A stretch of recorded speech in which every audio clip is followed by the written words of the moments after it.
no hate crimes. We live in a city of fear. Violent crime is a nightmarish reality of urban life, and anyone is vulnerable to attack. You're young and you're thin and you're male, you're in a lot of trouble. Yeah! If your homeboys weren't around...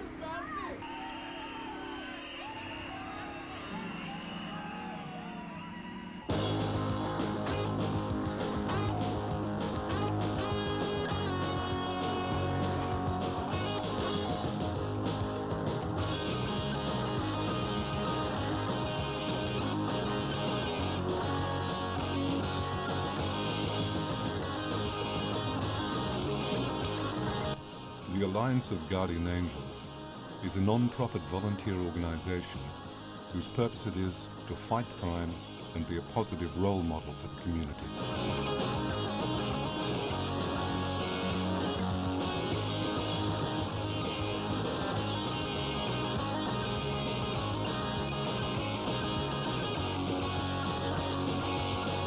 On February 13th, 1979, Curtis Sliwa formed the first chapter of the organization of just 13 members. Presently, membership boasts more than 6,000 internationally. Well, you see, the concept that I developed was not a new concept at all. It was an age-old concept. We have been credited often with coming about with a new idea, and we certainly take our fair share of criticism for, quote, a new idea, and our fair share of public praise for, quote, a new idea. But in reality, as you understand, when we peel away that red beret and peel away that t-shirt, we all, no matter where we're from, can identify it as being true to humanity for as long as it has existed. The Good Samaritan concept. People coming to the aid of others that they don't even know. People who are different than themselves, who look differently, speak differently, maybe have a different orientation, a different ideology. But deep within all of your hearts, you know that this is a concept that is age-old as civilization itself. What I have been fortunate enough to do is resurrect that old idea, put a fresh coat of paint on it, and make it very attractive to people who didn't grow up side by side with me. But I knew you were out there. I didn't know who you were. I didn't know where you were. But I knew that many of you shared that same belief. You just might not have known how to trigger it. And more importantly, because of the time that we were born in, we of our generation and the new generation were not necessarily prepared for the struggle that would have to be undertaken if this initial idea of mine 14 years ago was to be successful. But as Curtis was growing up, and I traveled around and wrote different things, I used to bring him newspapers from England, and he used to read them. Then he'd say, "Hey, Dad, look at this." I said, "What's that?" He says, "Look, a citizen's arrest. This man performed a citizen's arrest on someone who was drunk, driving drunk." And he clipped those things out. In America, they have become a familiar sight on mass transit systems, parking lots, and the drug-infested streets.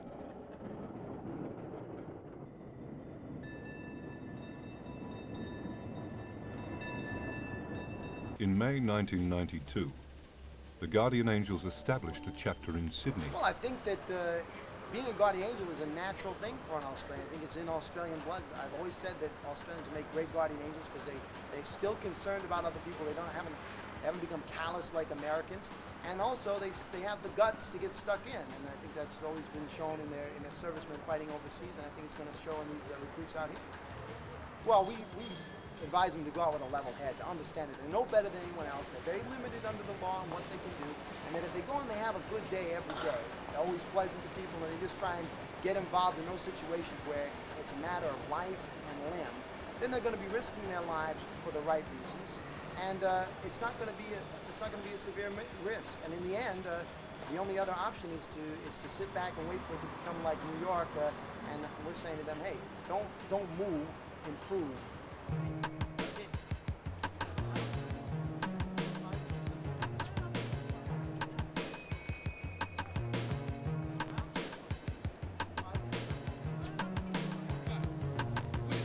Jeff Booth is the Australian Regional Coordinator responsible for the chapters in Brisbane, Perth and Sydney.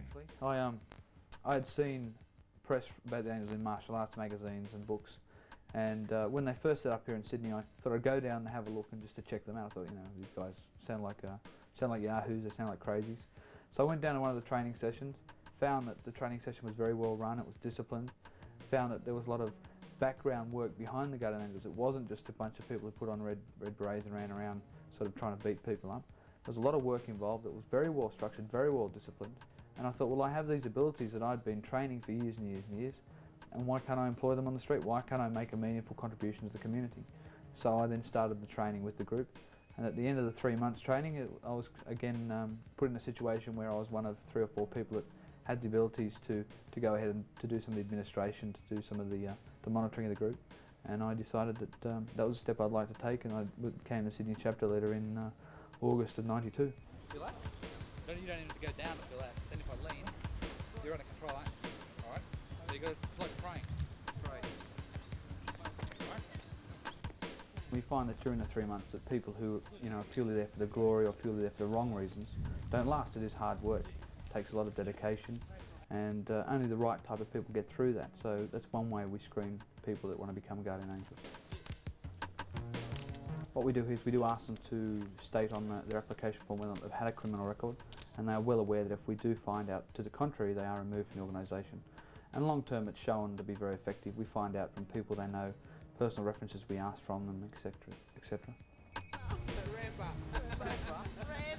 Well, the minimum age is 16, but here in Australia we are very careful of anyone who is under 18 on whether or not they can be accepted. We do check with their parents, we do make sure that obviously they're mature for their age. It's the standard age in Sydney is probably around the early 20s mark. Some of our chapters, like our proposed Perth chapter, the average age there is actually in the late 20s to early 30s.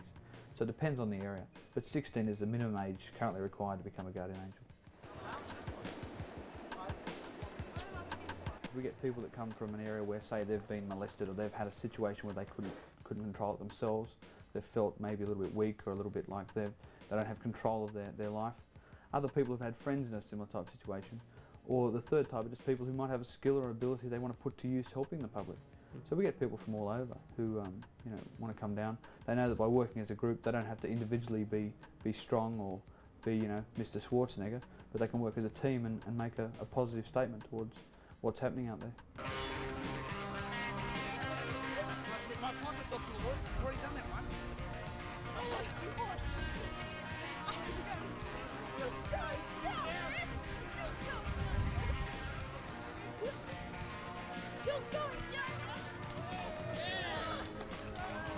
But she really ruined it this time.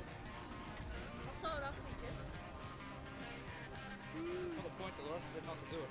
What's the point?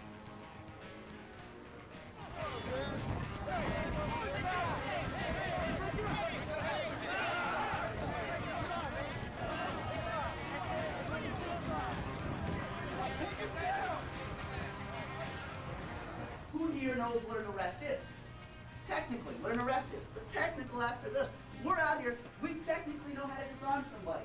We technically know how to get information from stances. We technically know how to kick. But do we technically know exactly what a citizen's arrest is? Yeah. Walk from there to there. Come on. How you doing? Stop right there. What I do, would that be called an arrest? Damn straight. I better have a good reason to stop him. If he wants to keep going and insists that he keeps going, and I say no, you will stop and talk to me. I have detained him. If a judge wants to get down and dirty with it, I've arrested him. I better have due cause to why I did it and have a reason. Okay. Put the pressure like a ring. You make a ring bandage around the bone. Okay. Or if there's, say, a piece of metal that's gone in, again around the metal. All right. Not directly on the metal. Don't try and pull it out, because it's probably stopping a lot of the breathing. All right. So if he had, for example, something stuck out like that, right, I would make a round bandage or get my handkerchief or something and I'd wrap it around like that, okay, and have the pressure like that. It's not really hard pressure, it's just to try and stop the circulation, help the body's clotting, all right? You don't pull it out. That's very bad, all right? Because it could be, basically you could just make the injury worse. It could be jagged, it could rip out flesh, it could basically hurt the guy out.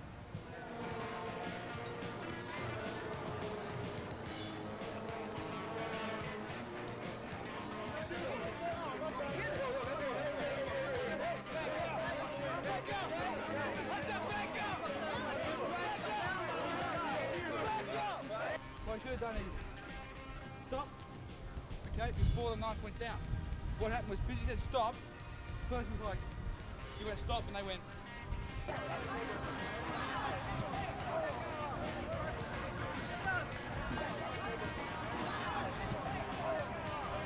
With you guys, if you have any problems or you see anything, I want you to talk to the guy with your partner.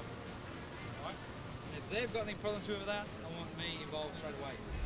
Right? The other two people here are the two people that appeals, right? They're the most senior, so I'll probably pair you off with them. Make sure that you talk to them. They'll run you through what the hand signals are, so when I say get off the train, you guys don't get off the train because you thought I was just giving someone a picture. If someone gives you a lip, don't respond to that, alright? Because the passion's here, you telling him that, you know, and maybe it's the same as this guy. Training also includes going on patrols. All recruits are searched for weapons or illegal substances. If any recruit is in possession of drugs or weapons, they are dismissed from the organisation immediately.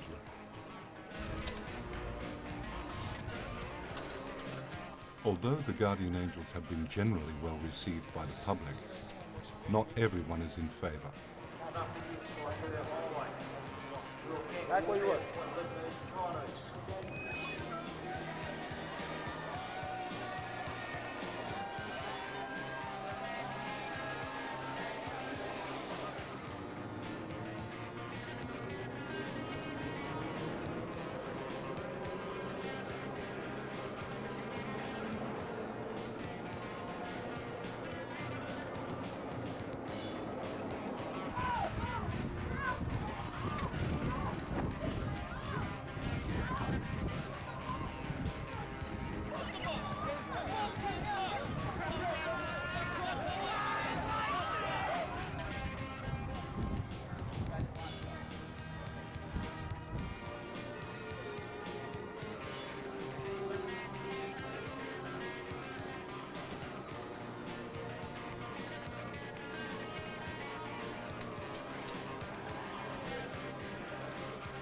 Not all Guardian Angels are capable of employing strong-arm tactics. Nor are they all young. The oldest member is in his 80s.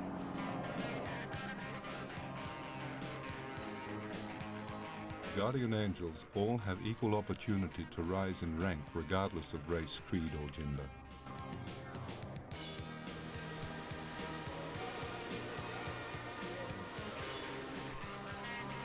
In our London chapter, we have the chapter leader there is a lady, and they have a division called the Amazons, which is made purely of women. And in groups of 4, they patrol the tubes in London, which are a very high crime area. So we do have you know, a numerous amount of women in the organisation. Lisa Sliwa, who is the wife of Curtis Sliwa, is second in charge of the operation in the States. She's the national director, and you know, it's equal opportunity. There's no difference between a man or a woman in the Guardian Angels because we work as a team, not on an individual basis. It's a very simple process. It's not complicated. You work hard, we train others, they go out, they train others, we help others protect other people so that they can eventually go out and help in their own capacity. Very simple concept. After 3 months of dedicated training, the recruit becomes a full member, with all the responsibilities that entails being a Guardian Angel. The bottom line is that the people that in one group come from the city that they're protecting. So the people in Sydney are Sydney-siders who are here to work within the community. The people in LA are from LA and they work within their community. Now, different steps have to be taken based on how the community is structured and how the violence is structured. In Los Angeles, obviously, predominantly there is a lot more street gangs, there's a lot more violence, a lot more guns, crack is a major focus there. Whereas in Sydney, the focus here is more on the sort of street violence, but not so much on the knives or guns, not so much on the drug, probably more on a you know, alcohol is probably more of a part to play here than some of the hardcore drugs in the States. So how we apply ourselves is different depending upon the community we come from.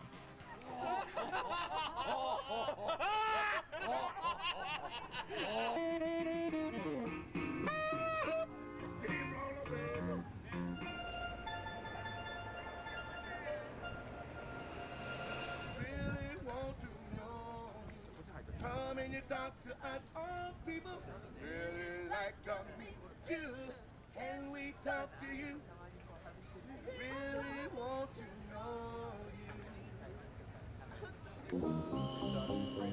Well, initially when we set up, we had a run-in with the then Police Minister, Ted Pickering, who was very adamant against us. He's very publicly outspoken against the group. He no longer is in office, and the new fellow, Terry Griffiths, is playing a little bit close to his chest, I feel, and that he has officially let us know in writing that we're not to be condoned, but publicly he hasn't come out and said much, so I think it's more of a political move than anything else.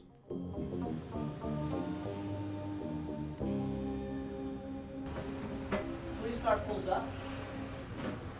Pretty cut and dry. Get out of the car. I know that's a suspect. Couldn't tell before with the dog pile, somebody underneath saw feet kicking from below it. I see him sitting there. Not a problem. I can tell who's in charge. Right off the bat, because he isn't one of the guys leaning up against the wall, posted up, because he's not the guy holding him. He's the guy walking around looking concerned, like, I don't have a bunch of angels going to jail today. And immediately, he establishes contact with the police officer, right off the bat, and explains the law on what happened, what has broken down, and what has not, where the crime came into place. Always be polite. Always be respectful. You always want to have your best foot forward when talking to a police officer. In the United States, support for the Angels is strong. In 1987, the Angels and the Crime Prevention Section of the Atlanta Police Department signed an agreement of cooperation. In January 1990, the Angels helped the New York Police with their recruiting program. In the same year, David Dinkins, the mayor of New York, declared August 10 Guardian Angel Day. Cooperation from the Australian police minister was not as forthcoming. In fact, he called them loonies. Well, it's very funny because when he came to the States, the very loonies he's talking about actually escorted him through some of the worst parts of Harlem and the Bronx. And we were actually his bodyguard while he was there. He was full of praise for us at that time and had made statements to the effect that if you do come to Sydney, check me up. Well, we came to Sydney and we checked him up and he told us to go home, so that's very interesting that he could come up with that statement. We were down at Darling Harbour. We had incidents where there was just rival factions wanting to fight. We were trying to break up one fight when some police came over the hill, so that people started running. They gave us guys in handcuffs. We said, look up these guys while we go and chase other guys down. And that was a measure of trust, which I think, was good. It was a positive step. Now, once you get involved in any type of organizing, and I'm sure our local visitors here and guests from the community groups know, is once you get involved with a group of people who are organized, you will tend to find that they are involved in other things also.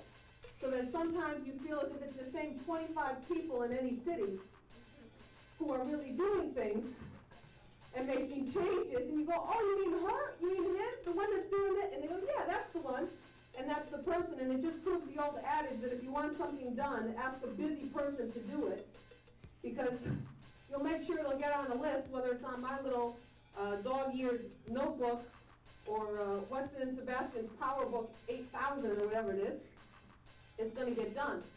What we did in, I think this is in Texas, there's a chapter, I think the average age is in the high 60s to 70s. Now, obviously they're not out on the beat looking to take people down, right? What they do is they drive around in cars, they've got mobile communication with the police. If they see a problem, they get on the radio and they say, hey, this person's breaking my house. So it's like a mobile neighbourhood watch. Well, Australian public have responded very favourably. We've had opinion polls held in Sydney, in Brisbane, in Newcastle and also in Perth. And the average is something in the 85 to 87% mark. In Sydney, we've rated up to 97% on opinion polls.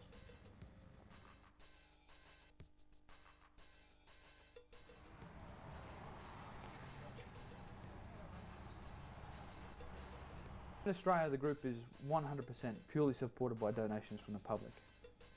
So, we're lucky enough that the public has seen fit to continually support us. We're not a very high-profile, high financial type group. Basically any cent that we do raise goes straight back into the group.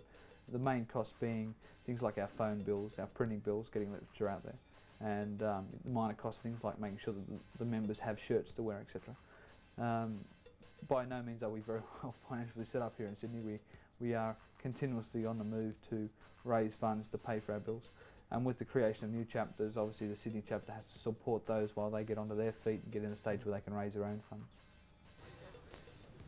The Angels have captured the public's imagination and have become prime targets for media attention and comment.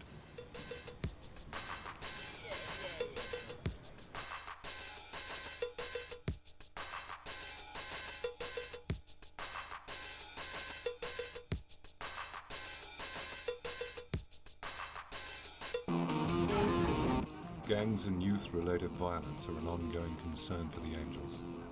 We have a stand against certain types of videos because the imaging can be picked up by the youth and carried on.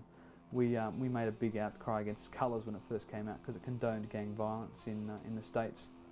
And I think that today's youth, especially in Australia, are emulating what they're seeing on media from the States. They're dressing like these gang members, they're talking like these gang members, walking like them, hanging out like them. And you go down the street now and you look at these kids and you think they're wearing American baseball caps, they're wearing American shirts, they're trying to talk like they're from a different neighbourhood. And this is all being emulated from images that they're getting from the States, and obviously this is coming through the media, which I think is sad because obviously that is helping these kids to try and get some sort of identity which doesn't suit the Australian community, doesn't suit our sort of neighbourhood, but they're copying it from the States. Now as far as the individual movie relations, I guess there are some movies that we don't condone because they do glorify gang violence, they do glorify violence to a large degree. There have always been groups of young lads running around harassing people, getting violent, you know, being the bullies.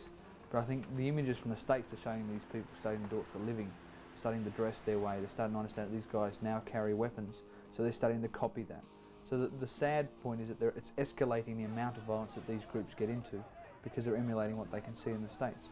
And this is where I think the tie-in is there between the groups. The groups are always going to be there to some degree, but not to the extent of the violence that's now being seen through images from the States, through movies, etc., etc. Well, we don't term them gangs, we call them youth groups. We have had a run-in with a couple of well-known ones here in Sydney.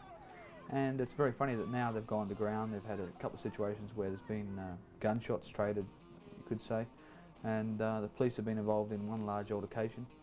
And that particular group we haven't run across anymore. They've sort of ceased to exist, which is good to know.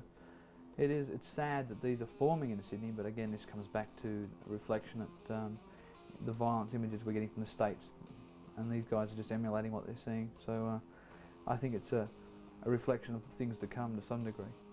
We have become and literally epitomized what all young people ought to be doing. What we find is the youth can approach us, whereas with police there's this barrier, this sort of level of, I don't know how to apply the term, but it's a sort of like a barrier. You see a policeman, people as a whole feel guilty or think, what's he looking for, why is he here? And the youth are even worse because they see this police thing, oh, he's going to come and harass me. Whereas with Guardian Angels I understand that we're out there to stop people doing the violent crimes, the physical type crimes. And they can come up to us and say, oh, you know, they talk to us. We are role models to a certain degree to them. And we do try to actively recruit these members into the organisation so that they're on the right side of the law as opposed to the wrong side. You get money, help? No.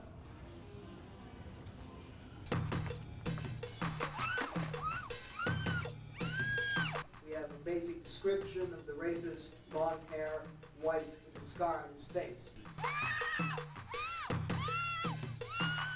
We'd give a bit of a demonstration or maybe some tips that the ladies can use versus a rapist if they're in a situation.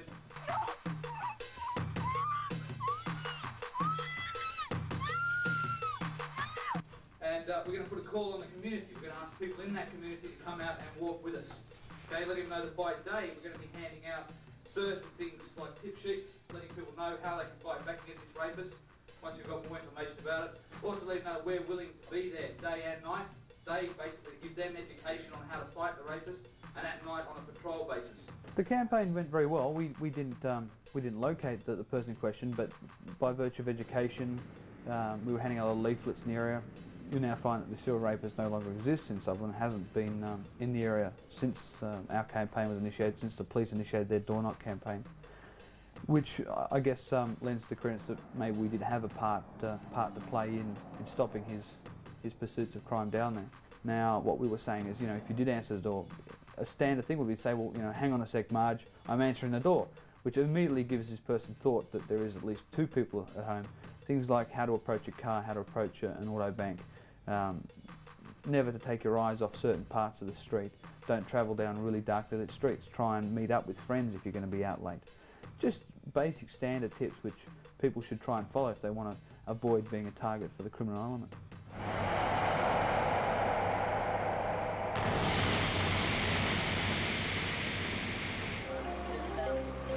Some police over there? Yeah. Hi guys. We're going to start vigil, 24-hour vigil around the school until the prostitutes are gone. We're going to have patrols in the area, a vigil right in front of the school to make sure no prostitutes are there 24 hours. And that was what we had. That's what we came up with. Now, prostitution is a good way to get sexually transmitted diseases and other things, HIV, syphilis, and other diseases. Now, what we're going to do, besides passing out regular flyers about, well, there's these bunch of prostitutes outside, we're going to pass out information, okay? We're going to clear it with peer resources or peer counseling, whatever they have in the school. We're going to give them information, statistics. We're going to tell them where they can get condoms and so forth. But none of the regular, average, everyday leaders would say anything because it wasn't politically correct. Gee, the former mayor, congressman, congresswoman coming out and saying, we dare not, and the fact he was black. God forbid a white or a Hispanic or an Asian official say anything, they would be labeled a racist. So everyone was paralyzed what to do. Well, the Chicago Guardian Angels didn't hesitate. And as you know, they're black, white, Hispanic, Asian, just like all of you. They said this guy is a bad dude, will become a worse dude if he's released, and that sends the wrong signal to our entire community. The man is a double killer. And as they pointed out, where is the families of the dead, the victims involved in this decision? Shouldn't they have the ultimate say? So it took Ace and Thomas Tudhunt and the Chicago Guardian Angels to get that point across. The bottom line was they had turned the tide on what was this positive, euphoric reaction to release Larry Hoover into the community. And because of their constant demonstrations, even going to the southern part of the state on the Kentucky border and protesting outside, the parole board denied his parole, proving that the Guardian Angel's strength was bigger than congressman, congresswoman, the former mayor, and all the heavy hitters on the political scene in Chicago. 24/7 is a group of people who dedicate full-time effort to being Guardian Angels, and as a recompense we provide them with food, shelter, clothing, etc. That would be based on A, having a full-time headquarters space donated to us here in Sydney, and B, having the resources available to better support people to that degree. At this stage there aren't plans for that to be set up in Sydney. We have trialled a similar type process here, but I don't think at this stage that we have the support needed to run that full-time. In the States we have headquarters space that has been donated full-time. We have people who are donating food on a regular basis so that we can support these members. The members we now have in Sydney, the sort of support we've set up, the people we have contacts with, the fact that New York has put X amount of time in, that Sydney is a chapter that's not going to be shut down in the near future. We've put too much work in now to see, all that come to loss. And the decision has been made that no matter what effort it takes, we are going to maintain a chapter here in Sydney.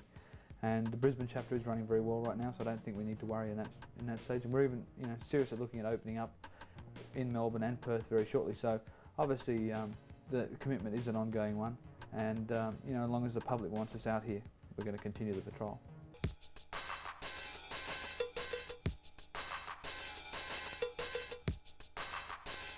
International conventions are held annually. Representatives from chapters around the world come to pool their knowledge and to learn from the experience of other members.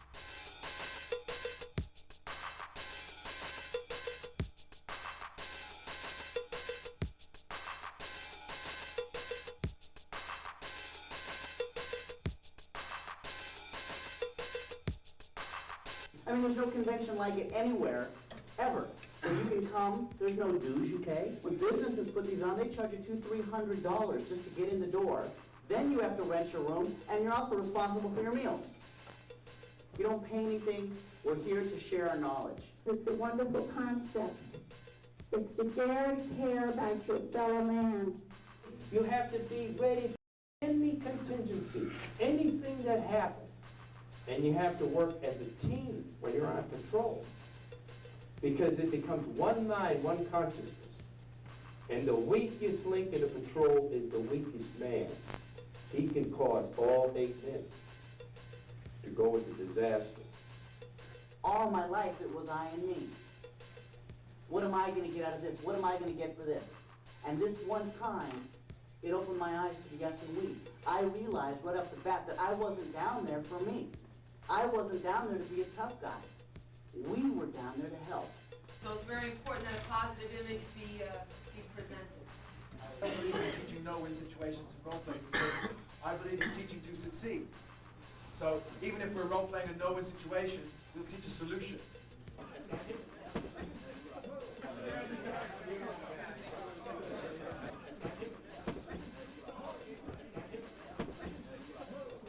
We want to pay homage and respect to a chapter that we were most concerned about in its infancy because we were not within any way, shape, or form able to help.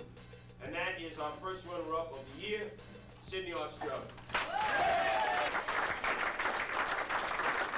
I think it's very good. I think it shows the fact that Australians are having a say and we're out there fighting to try and get the crime rate slowed down. I think a lot of it had to do as well that we are a long way from the States. We don't have the sort of support that American chapters do. I am proud in saying that we have never financially had to ask New York for support, where a lot of other chapters have, and that at this stage we've gone on to create another chapter in Brisbane, and we're looking at very shortly opening up in Perth and Melbourne. One of the areas Guardian Angels got involved in, we began a patrol with the Christopher Street Patrol in a predominantly gay and lesbian area in New York City. And this was an area that has seen a dramatic increase in gay bashings. I mean, unbelievable. Guys would be coming through there with baseball bats on weekend nights, and they were just bashing people. Lesbians were being attacked. And just the overall crime rate for everybody, gay or straight, was really going up.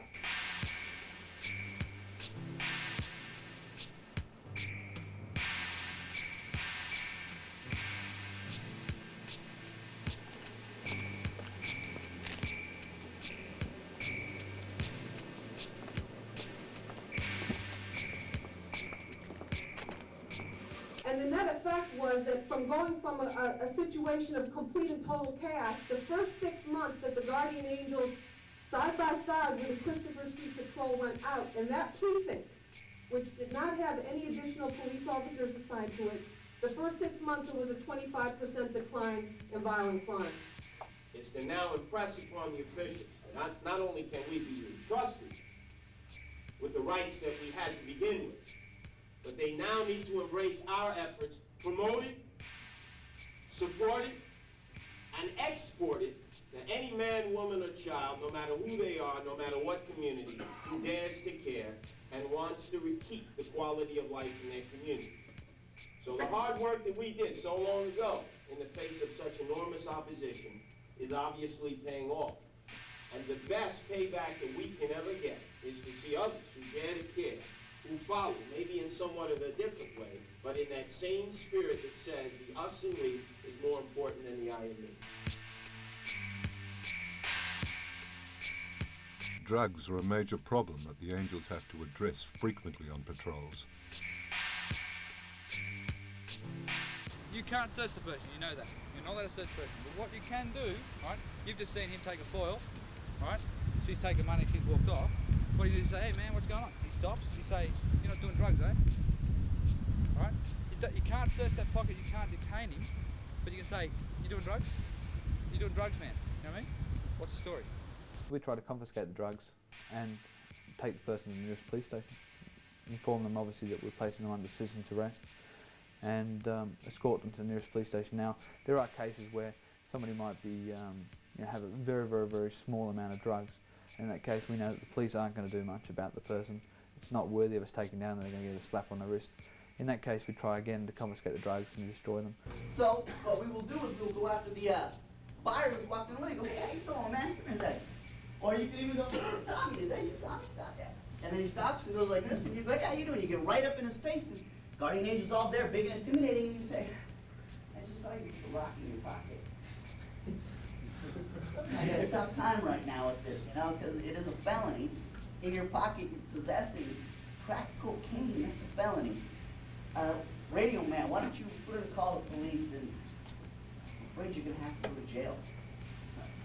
Oh my God, you know, I don't do it very often, this is the first time, I'll never do it again. Oh, right there's a good time to say, tell you what. Paperwork, I'm going to be here for an hour, we're going to file you in the police station, more paperwork, throw it on the ground, stomp on it, destroy it. Never come back to this neighborhood again.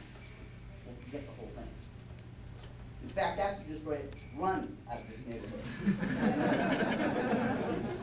And these are things that work. But then again, again, you're utilizing the law. Be aware that if a police officer comes up at that time, you damn well better know what you're doing. What's going on here? What's the problem? Persuasion can be done in many means. In a crack raid, the idea is to get in and out of the house really quick, to try and get as much evidence against these guys as possible, whether that means in the form of actual crack itself, people who are addicted to it that are in the house, or weapons off the guys who are in there.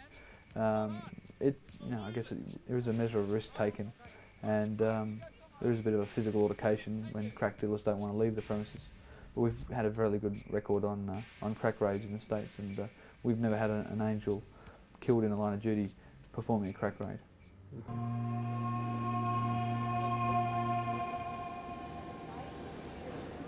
Crime fighting is not without its dangers or its sacrifices. On July 3rd, 1980, in New York City, Malcolm Brown was the first guardian angel to lose his life.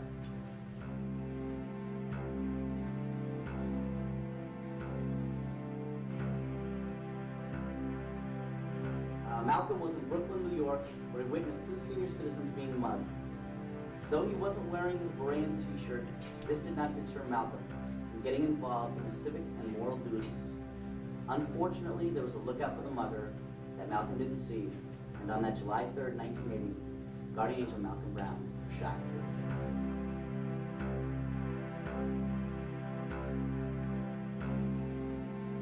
That night I got a phone call from the hospital asking if I knew a Glenn Paul Dozer. I said yes. And they said, I'm sorry to inform you that he's been killed. Well, I found out shortly thereafter, meeting with police officers and paramedics, that while walking back from the store, he saw 2 women being mugged. He came running up to their aid, as we've been trained to do, not knowing that one of the punks was armed. Turned and shot him once in the chest, pierced his heart. He staggered about 5 feet and fell just about dead when he was pavement. But he tried to come to their aid, tried to help him through and through. He didn't turn and run, he didn't ignore it, he was there. When you take into account the organisation's been in service now for just on 15 years, we have just on anywhere up to 7,000 members in 7 or 8 different countries. We've never carried a weapon in all that time. I think it shows that we have a very good record for keeping our members safe on the street while they're out there doing their duties. And if you did compare that to any other force that does carry weapons, I think you find that we're well ahead of any other anti-crime force in the world.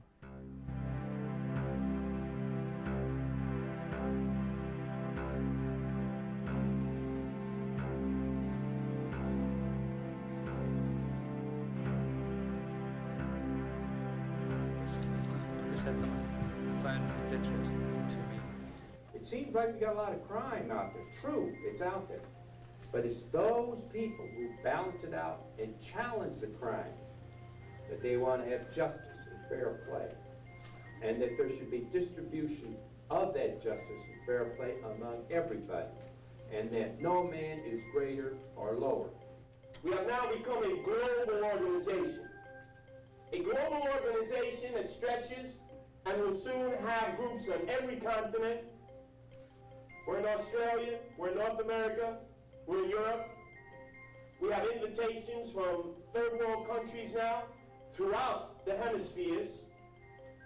Our biggest challenge awaits us on the European front because all those countries that have been locked by the grip of communism with the iron fist down their neck have had that wall imploded, it no longer exists, and with all of these westernized values of freedom and everything that goes along with it has come a shocking, alarming rise of crime, and they don't know what to do about it. And our Western countries who have been around to help them knock down the walls of communism have not stepped front and center to help them in this crisis of stopping crime. And you know why they can't help them with stopping the crime? Because they haven't been able to do it themselves. You imagine all of a sudden the Poles in Poland turning to the United States and saying, President Clinton, can you help us prevent this outrageous growth of crime? I mean, what does President Clinton say? We have an outrageous growth of crime. This country doesn't know how to help those other countries, nor does England, nor does Sweden, nor does Germany, nor do any of those other countries because guess what? They have alarming rises of crime. But who amongst the few out there has tapped into a way to make a difference? Violent crime is escalating, and there can never be enough police to put our fears to rest. We as citizens are entitled to exercise our rights of protection within the confines of the law. We have a choice.